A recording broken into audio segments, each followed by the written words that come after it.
আসসালামু আলাইকুম আমার প্রিয় ভিউয়ার্সরা, কেমন আছেন আপনারা সবাই? আশা করছি সবাই ভীষণ ভীষণ ভালো আছেন। আমিও খুব ভালো আছি। তো দেখতেই পাচ্ছেন আজকে চলে এলাম একটা খুব দারুণ ঝাল ঝাল রেসিপি নিয়ে, সেটা হচ্ছে চাপা শুটকির পাতুরি। তো এই রেসিপিটি আজকে আপনাদের সাথে শেয়ার করতে যাচ্ছি, একটু মনোযোগ দিয়ে দেখবেন শেষ পর্যন্ত। তো আমি এখানে কিছু চাপা শুটকি ধুয়ে নিয়েছি, তারপরে কাঁচামরিচ টেলে নিয়েছি, সাথে রসুন নিয়েছি। এখন এগুলোকে বাটতে হবে। তো শিলপাটায় বাটলে কিন্তু ভর্তা অনেক বেশি মজা হয়, এটা আমরা সবাই কম বেশি জেনে থাকি। ব্লেন্ডার থেকে শিলপাটায় বাটলে ভর্তার টেস্টটা ভীষণ ভালো আসে। যেহেতু এটা প্রচুর ঝাল ঝাল ভর্তা, এজন্য কাঁচামরিচের পরিমাণ অনেক বেশি নেওয়া হয়েছে। তো একটা একটা উপকরণ হচ্ছে বেটে নিতে হবে। প্রথমে কাঁচামরিচগুলো বেটে নিচ্ছি, তারপরে এখানে দিয়ে দিব বাকি উপকরণগুলো। চাইলে কিন্তু শুকনা মরিচ দিয়ে করা যায়, কিন্তু কাঁচামরিচের টেস্টটা একটু বেশি আসে। কাঁচামরিচ দিয়ে ভর্তাটা করলে খুব খুব স্বাদের হয় খেতে। তো এখানে পেঁয়াজও দেওয়া হয়ে গিয়েছে, আর রসুন তো আগে থেকেই ছিল, সামনে আরও দেওয়া হবে। যখন এটা তেলে দেওয়া হবে ততক্ষণ পর্যন্ত দেখতে থাকুন। এখানেই বাটাবাটির ঝামেলা শেষ না, এটা করতে একটু ঝামেলার হলেও খেতে কিন্তু দারুণ টেস্টের হয়ে থাকে। তো এগুলো হচ্ছে আধা ভাঙা করে একটু বেটে নিচ্ছে। আমি তো চাপা শুটকি দিয়ে করেছি, আপনারা কিন্তু চাইলে যে কোনো শুটকি দিয়েই করতে পারেন। আর মনে রাখতে হবে চাপা শুটকিটা যেন বেশি পুরাতন না হয়, খুব যেন ফ্রেশ হয়ে থাকে। আমরা খুব বেছে বেছে সবসময় চাপা শুটকি কিনে নিয়ে আসি যেন টেস্টটা ভালো আসে। চাপা শুটকি বেশি পুরানো হয়ে গেলে কিন্তু তিতা তিতা একটা ফ্লেভার আসে, তখন আর খেতে ভালো লাগে। ভিডিওর শুরুতেই দেখতে পেয়েছেন চাপা শুটকি কিন্তু বেশি নেওয়া হয়নি, খুব কম নেওয়া হয়েছে। মরিচ বেশি দিতে হবে, শুটকিটা একটু কম দিতে হবে, না হলে তেতো তেতো স্বাদ আসবে, স্বাদটা একদম ভালো লাগবে না। তো এখন হচ্ছে চুলার কাজ। তো আমরা চলে যাচ্ছি চুলাতে। একটা কড়াইতে পরিমাণ মতন তেল দিয়ে দিয়েছি। তেলটা গরম হয়ে আসার সাথে সাথে এখানে ছেড়ে দিচ্ছি বেশি পরিমাণের পেঁয়াজ কুচি। তারপরে এতে একে একে এখন বাকি উপকরণগুলো দিয়ে দিব। এখন দিয়ে দিচ্ছি এতে রসুন কুচি, আন্দাজ মতন রসুন কুচি দিতে হবে। আর একটা জিনিস তো মনে রাখতেই হবে, ভর্তা মানেই হচ্ছে পেঁয়াজ রসুনের আধিক্য। যত বেশি পেঁয়াজ রসুন ব্যবহার করা হবে তত বেশি মজা হবে। তো রসুনগুলো দেওয়া হয়ে গিয়েছে, এখন আমি নেড়ে চেড়ে এটাকে মিক্স করে দিব।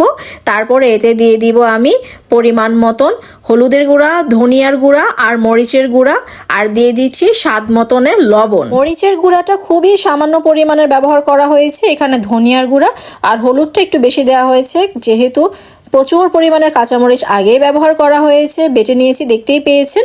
তো মরিচের গুঁড়োটা আমরা বেশি ব্যবহার করব না, তাহলে ঝাল একটু বেশি হয়ে যাবে, তখন কিন্তু খেতে অসুবিধা হয়ে যাবে, বেশি এটা ভালো লাগবে না। তো আমি সবগুলো উপকরণ খুব ভালোভাবে মিক্স করে দিচ্ছি। মিক্সিং শেষ হয়ে গেলে এখানে আমি অ্যাড করে দিব কাঁচামরিচ আর শুটকির বাটাটা। এই যেই কাঁচামরিচ আর শুটকিটা শিলপাটায় বেটে নেওয়া হয়েছিল, সেটাই আমি এখন এটাকে এখানে অ্যাড করে দিলাম। তো এটাকে আবার ভালোভাবে নেড়ে চেড়ে মিক্স করে দিচ্ছি, দেখতেই পাচ্ছেন আপনারা।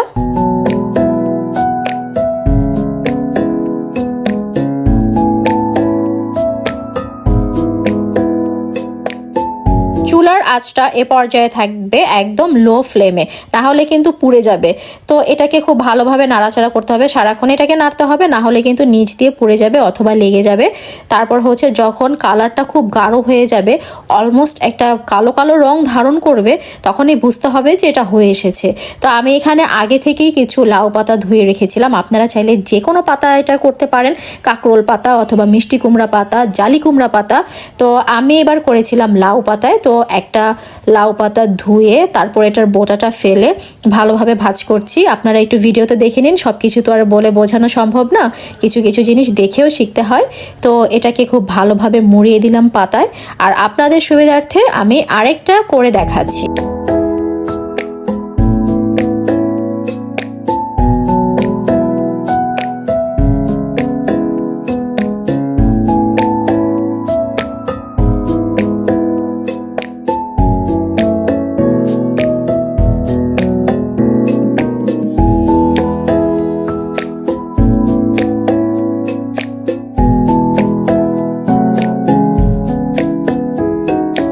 কয়েকটা পাতা মোড়ানো হয়ে গিয়েছে, এখন হচ্ছে এগুলোকে ভাজার পালা।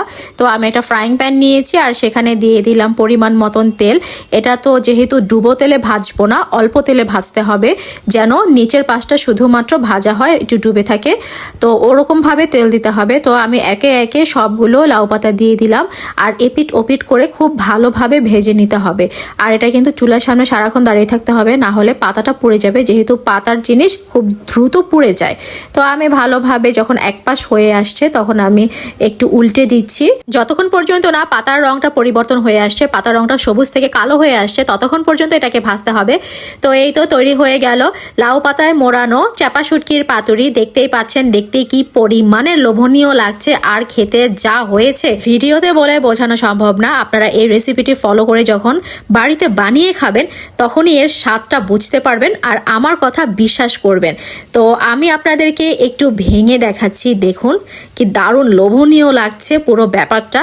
সাদা ভাতের সাথে অথবা পোলাও খিচুড়ির সাথে কিন্তু এটা বেশ জমে যাবে। তো আমার ভিডিওটি দেখার জন্য অনেক অনেক ধন্যবাদ। আর কে কে এভাবে বাড়িতে বানিয়ে খেয়েছেন আমাকে অবশ্যই জানাবেন আর আমার চ্যানেলটি সাবস্ক্রাইব করে দিবেন। আল্লাহ হাফেজ।